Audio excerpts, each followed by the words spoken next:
Okay, so this is the program.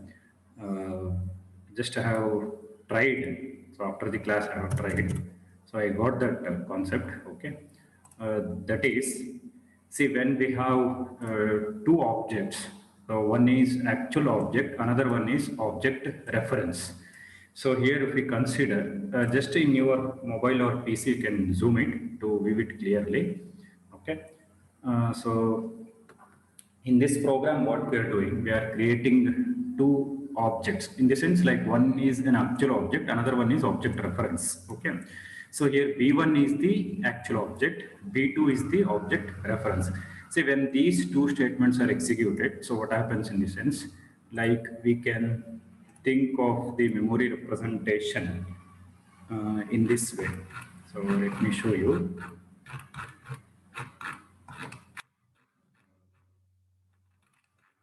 Yes, you just consider this memory representation. So B1 how to consider is like an actual object. B2 will be the reference to the object, that is B1 only. So these two statements you have to consider. That is box B1 is equals to new box, box B2 is equals to B1. Then we can consider the memory representation. So as you are saying, okay. Now, so in the program, what I'm doing, like I'm making B1 as null. So you can consider these statements now. Okay. So if you make one object as null, it will not affect the other. That is this memory representation. Okay. So you see B1 is made as null, but for B2 still we can store the values. It will not affect the B2. So initially it will look like this. That is B1 and B2 refers to the same object where we get the memory for width, height and depth. If you try to store the values for B1, automatically you have to consider the values for B2. That is same values because it is pointing to the same memory. Okay. And when you make B1 as null, just you have to consider only for B1 you cannot store the values, but for B2 still you can store the values. Okay, we just try to understand in the program. So let me show you the screen. Okay. Okay, so this is the program. Okay, so B1 is equals to new box. So here the class name I have made it as box1 because in this entire project, if at all, if you come across the same class name, you get an error. Just have made it as box1. So everywhere I have written box1 only. So when you make the change in the class name, wherever you are using, you have to make changes. That's all. Okay.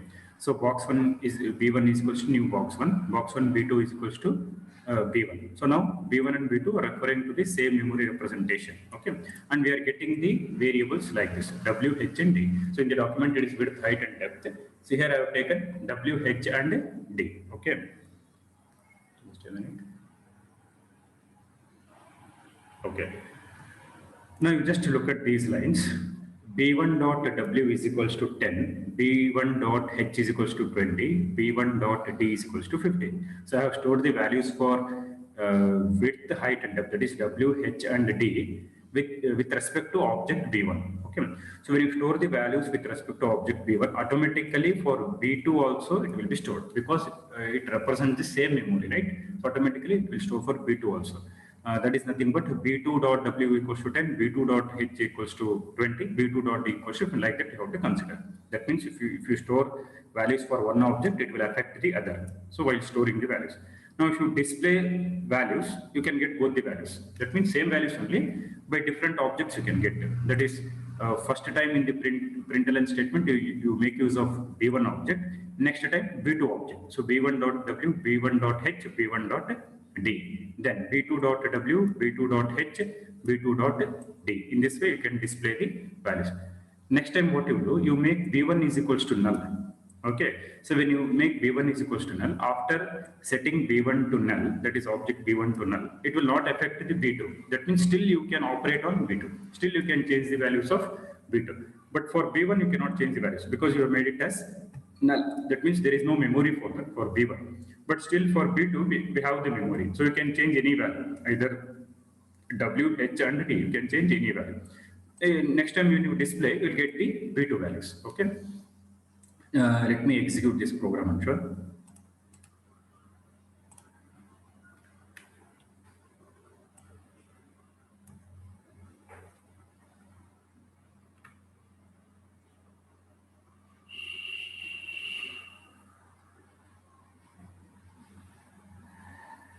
Okay, you just observe the output here. On the bottom of the screen, it is displayed. Okay. So first values, B1's values, object B1 value is 10, 20 and 15. It is of type double, so it is printed as 10.0, 20.0, 15.0. Then this is the B2 value, okay, same values, okay. Then after setting B1 to null, so if you display the object B1, it will show null. You just look at this sentence, system.out.println B1. So it will display null at this point. Next time, you can still operate on B2. If you make B1 as null, it will not affect the B2. Only B1 is set to null. So with respect to B1, no memory allocation. It is deallocated. We can say memory is deallocated for B1. But for B2, still we have the memory. That is for W, H and D. Now, if suppose if I change D value to 100, so it will change only with respect to B2. So in the B1, it will not change because it is set to null. So when you display the values, you see 10, 20 and 100. So previously the value of B2 was 15 in case of variable D. Next time it is changed to 100. So in this way, if you make one object to null, it will not affect the other. But when referring, if you write box 1 B2 equal to B1, it will refer to the same memory. Okay. First time when you store the values for both the objects, same values we will get it because same memory is shared among two objects. Next, when you make one object as null, another object still you can operate on it. Okay. So this is about object reference. Okay. Now we will move to the method overloading. So yesterday we were discussing about method overloading. Okay. So before that, if you have any doubts in this program, you can ask.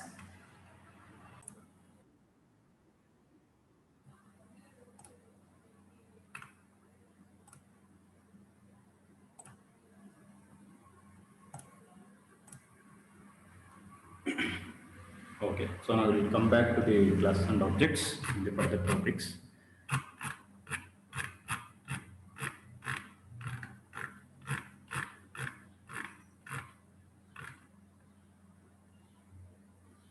Okay, so we're discussing about the method overloading. So yes, this program is completed. Okay, so in the above program, test is overloaded 4 times. That means when we consider the function name same for more than one function, okay, if we are using more than one function, and if the function name is same, that concept is called as overloading of function. That is method overloading. Okay, so here the function name is a test. It is overloaded 4 times. That means we have used 4 functions with the same name. If you consider this code, if you look at the method names, so we have written 4 methods here. Methods in the sense functions. So for all the methods, function name, method name is a test only. So this concept is called as method overloading. Okay. In case of C++, we will call it as function overloading. Here it is method overloading. So it is overloaded 4 times. That means we have used 4 functions with the same name, test. First version takes no parameters. That means without any parameters, we have written the test function. Okay. Next, second takes one integer parameter. Okay. Third takes 2 integer parameters. Fourth takes 1 double parameter. So whenever we overload a function, okay, so either we have to differentiate the functions in the number of parameters or in the data type. So if you are using same number of parameters, make use of different data type. If you are using same data type, you consider different number of parameters. So in that way, either in the number of parameters or in the change in the data types, then only we can say function overloading. Okay. Next, when an overloaded method is called, Java looks for a match between the arguments used to call the method and the method's parameters. So the meaning of this is, see, for example, if we consider this code, okay. See, when I called the test method for the first time, these type of statements are called as function call statement. Okay, method call or function call statement, or just we can say call statement, invoking statement. So when you look at this statement, when this statement is executed, so method is called. So which method is called here? Test method is called. So when test method is called, it will look at the parameters here. So in this statement also, I have not used any parentheses, just empty pair of parentheses. So what it will do? So it check in the class overload demo. So in the entire class, where we have function without parameters. So first function only it is there without parameters. So method program control will directly come to this function in that way. So the statement is like when an overloaded method is called, Java looks for a match between arguments used to call the method and the method's parameters. So next time if you see in the second statement, ob.test of 10. So 10, that is one value, and the value, that is the data type is integer. So integer type value it is. So it will go for the second function. See where data type is int, that is variable a belongs to int. So in that way, in this way, the methods are called. So next time 10, 20. So 10 is an integer, 20 is an integer. So it will go for the third function, int a, int b. Okay. Next, ob.test of 123.25, one parameter, but data type is float or double we can consider. So it will go to the function where data type is float, sorry, double. So you should not look at the return type. You have to always look at the data type of the parameters. Whatever you write in the parentheses, those are called as parameters. So in this way, methods are called when we use method overload concept. Okay. So in the next program, what they are telling, like automatic type conversions apply to overloading. The meaning of that is, if suppose in the method call statement, if you are using different data type, and in the function, if you're using another data type, automatically it will convert. Actually, there is an algorithm on this. In case of C++ only, in complete reference, it is given, in complete reference textbook, it is given algorithm. Some big algorithm is there. But let us discuss in brief here. With respect to this program, we will discuss what happens. Okay. Okay. See, the difference between previous program and this program we will see. First function I have written test without parameters. Yes, it is same. Second function, again, the method name is test int a, b. Third function, test double of a. So here I have used the method test 3 times. In the first case, no parameters. In the second case, 2 parameters with the type integer. In the third case, 1 parameter with the type double. Okay. Now let us look at the function call statements. What are the things present? Okay. Okay, overload demo, OB is equals to new overload demo. So OB is an object here of class overload demo. Int I is equals to 88. OB.test. See, if you look at the first line, that is first method call, ob.test, here no parameters, so we can understand that it will call this function. So that is matching. So here also no parameters, and in the method call also no parameters. Next, ob.test of 10, 20. Two values are there, 10 and 20. So 10 and 20 both are integers. We can consider the second function. So where a will get the first value, that is 10. So b will receive the second value, and it is displayed. Fine. Next, in the third case, ob.test of I. Okay, so you have to substitute the value of I. So I value is 88. And then you should consider ob.test of 88. Okay, you just read this comment written, ob.test of 88. This will invoke a test of double. That means actually, if you look at the methods here, in the first case no parameters. In the second case, 2 parameters with type integer. In the third case, 1 parameter with the type double. But I need a method where 1 parameter with the type integer. 1 parameter with the type integer, because ob.test of 88. So 88 is an integer value. So I need a method where it should be 1 parameter with integer, int data type, but it is not there in the class. What it will do? So it will call 1 parameter. It will call the method where there is 1 parameter. So here 1 parameter method is test of double a. What it will do? It will convert 88 will be converted to double. So they are saying this will invoke test of double. Okay. So there is no method called as test of int. Okay. There is method called as test of double. So 88 will be converted to double. So this I value will be copied to a here.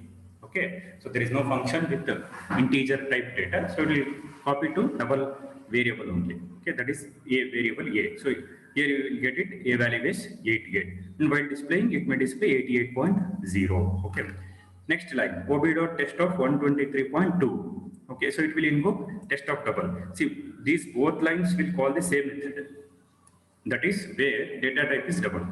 In this line, the value 88 will be converted to double. In this line, there is no conversion. Directly, it will copy it to the variable which is of double data type. Okay. Here is the explanation of the program. You just look at the diagram. Okay.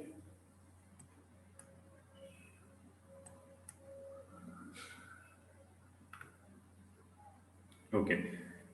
You just see here ob.test. It will call the method where there is no parameters. That is fine. ob dot ob.test of 10 comma 20. Okay, it will call the method where we have two parameters. One both are of type integers. So 10 will be copied to A, 20 will be copied to B. Next ob.test of I. So it will call the method where one parameter is there and which is of type double. So I value will be converted to double value. Okay, because I value has 88, so it is an integer, it should be converted to double. Next, ob.test of 123.2, so it is a double value, so there is no confusion. It will call the method where there is a parameter with the data type double. Okay. So when you look at the output here, just a minute. So this is the output. So in case of first method call, it is no parameters. In second method call, 10, 20. In the third method call, inside test of double, A, 88. So in some cases, it will display 88.0. In some cases, 88. Both are same, right? 88.0 and 88 is same according to value. But according to memory, it may be different. Double holds 8 bytes, integer holds 4 bytes. Okay. Okay, next.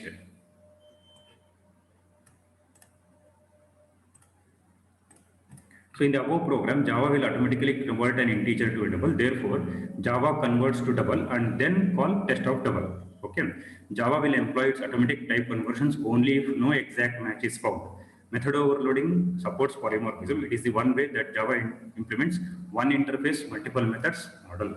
So what they're telling, when Java will consider automatic type conversions is only if there is no exact match found.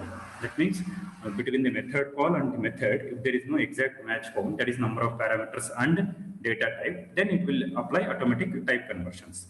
So method overloading supports polymorphism. So polymorphism is one of the OOP concept, object-oriented programming concept. It will apply. Poly means many, morphism means forms, many forms. Many forms means you should consider one thing that should operate in many ways. One thing that should operate in many ways. Here, one thing means a method is a test.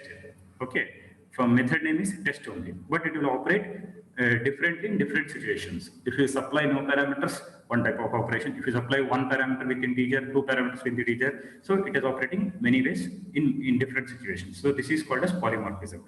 See, it is the one way that Java implements one interface, multiple methods. Here, the meaning of interface is method only, actually. If you consider a test method, it is interface. It is called as interface. So we have interfaces chapter. There we will discuss about what is an interface. But here, if I want to give example in simple words, we consider the method name test that acts like an interface. Okay. And multiple methods means, so multiple times we have used and multiple operations it is doing. See, whenever you consider, see, between opening brace and closing brace, if you consider the code, if there is a minute change between two functions, then we can say overloading. Okay, that means generally what happens when you write the function, what all the things you write within opening brace and closing brace, that is called as function definition, method definition. So if there is a change in the definition, that means see, in the first function I have written no parameters, in the second function I have written a and b colon plus a plus b. That means there is a change in the code. If you compare the code, there is a change. So this is called as multiple methods. One interface means interface name is same, interface name is test. But multiple methods means coding is different. In the test function, in the first function I have written no parameters. In this second function I have written a and b. I am displaying the values of a and b. So this is called as polymorphism concept. Okay. So just look at this diagram. You just go through the diagram. If you have any doubts, you can ask.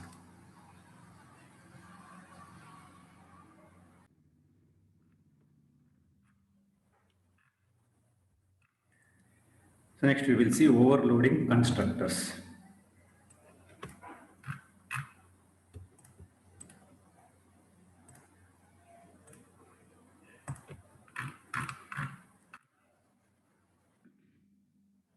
Okay. I hope you people have understood about the constructors concept. Okay, so which is present in C++. So now we will move to the constructor concept in Java, and that too overloading constructors. See, overloading constructor means we need not get much confusion here, because constructor is nothing but a method. First point, constructor is nothing but a method. If you remember this simple point, that is constructor is a method, then it is just like overloading methods. How we have understood about overloading methods. So it is just like overloading constructors. That's all. Only difference is constructor name and class name will be same. In case of normal methods, method name and class name will not be same. And there are some rules with respect to constructor also. In addition to the method, there are some rules. But when we go for the overloading constructors, almost all features remains the same. Okay, you will come to know in the program how we can understand overloading constructor. So before that, we just try to understand constructor is a method. Okay, we can say overloading methods. Okay. So in this program, I have taken 3 instance variables with height and depth. Next, you see constructor used when all dimensions are specified. The meaning of this is when we consider the box. So for a box, dimensions are there. If we consider in the real world one box, okay, which has got physical existence. Okay, we consider the box. So dimensions are width, height, and depth. If you want to calculate the volume of a cube or volume of some box, rectangular box, then we need width, height, and depth. So when we talk about physical existence in real world, okay. So here in the first constructor, what we are doing, constructor use when all dimensions is specified. The meaning of this is if you want to give the values for all dimensions, like for width, height, and depth, then you use this constructor. Okay, then constructor intention is to initialize the object. To initialize the object means to give the values for the variables, whatever we use, to give the values for instance variables. So here instance variables are width, height, and depth. So whenever you come across the class concept in case of C++ and Java, you have to remember this. These are the instance variables. That is, variables are data members which are declared within the class. Okay, in C++ as well as in Java. So these 3 are called as instance variables. If you initialize these instance variables, that is by using constructor, so we can do it. So this is the constructor what we have written. Next, constructor used when no dimensions is specified. When no dimension specified means if I don't want to give any value for width, height, and depth, just it is indicated by -1. Okay, just for understanding purpose here it is. Okay, because in real world, if you consider physical existence of a box, we cannot say like it is of -1 centimeter or -1 meter like that. Okay, just for our understanding purpose, they have given here constructor used when no dimensions is specified. That means no parameters here. So I have not used any parameters here. Okay, so just we consider -1 values. So use -1 for width, height, and depth to indicate uninitialized box. Okay, with respect to programming language only, you have to consider this. But because in real world, it is not possible. If you take physical existence of a box like a cube, okay.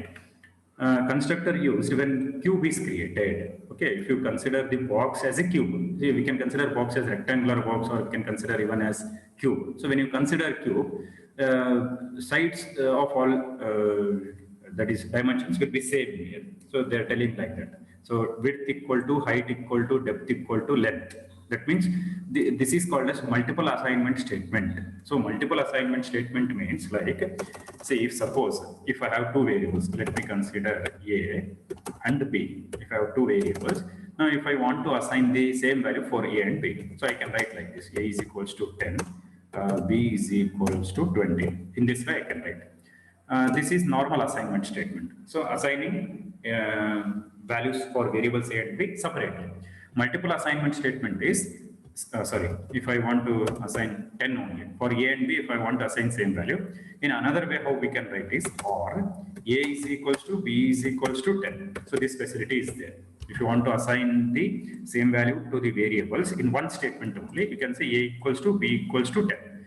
Same thing they have done here. Okay, let me make it as comment. So same thing it is done. So A equals to B equals to 10. A equal to 10, B equal to 10 can be written as A equals to B equals to 10. So same thing they have done. Width equal to, height equal to, depth equal to length. That means for width, height, and depth, same value is copied. Okay. Next, return width into height into depth. So we will see how it works.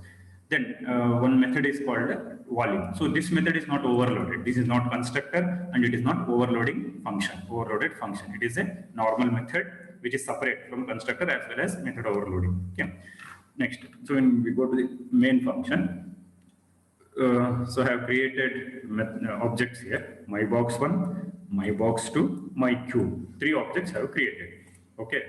When my box1 is created,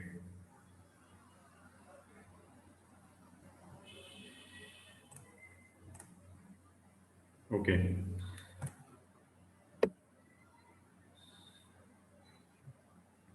So when my box1 is created, so you just look at the constructor here, box of 10, 20, 15. See, just like method overloading, in a constructor overloading also you have to consider the same thing. Like, see, you look at the first line, that is in the first line, box of 10, 20, 15. 3 values are there. Okay. In the second line, box of no parameters. In the third line, box of 7. How we have understood the method overloading, in the same way we can understand. See, 10 is an integer, 20 is an integer, 15 is an integer. Okay. And these values are copied to the constructor where 3 parameters are there. You just look at the constructor here. Yes. First constructor you have to consider. That means 3 values are there: W, H and D. See, 10, 20 and 10, 20 and 15 will be taken as 10.0, 20.0, 15.0 because there is a data type double. Okay. So 10 will be copied to W, 20 will be copied to H, D will be copied to, 15 will be copied to D. In turn, W will be copied to width, H will be copied to height, D will be copied to depth. Okay. Next, in the second line, box, my box2 is equal to new box, no parameters. I have not used any parameters here. So this constructor, that means this line will call the constructor the second one, that is with no parameters. Okay. So in the comment I have written just like test of no parameters in the previous program we have considered, right?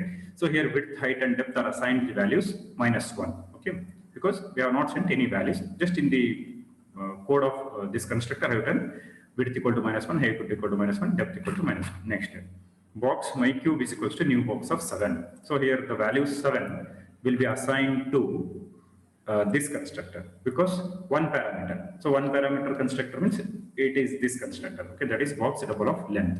So we get the value of alien, that is length, as 7, and that value is assigned to width, height and depth. Same value is assigned to for all the variables. So this is called as multiple assignment statement.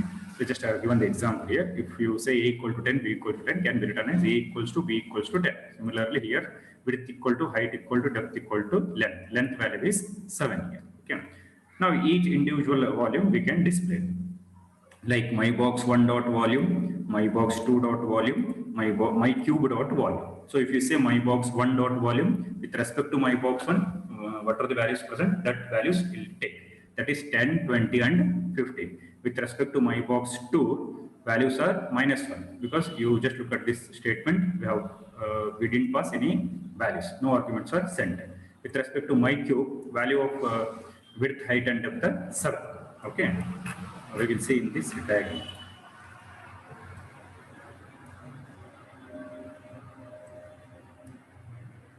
Okay.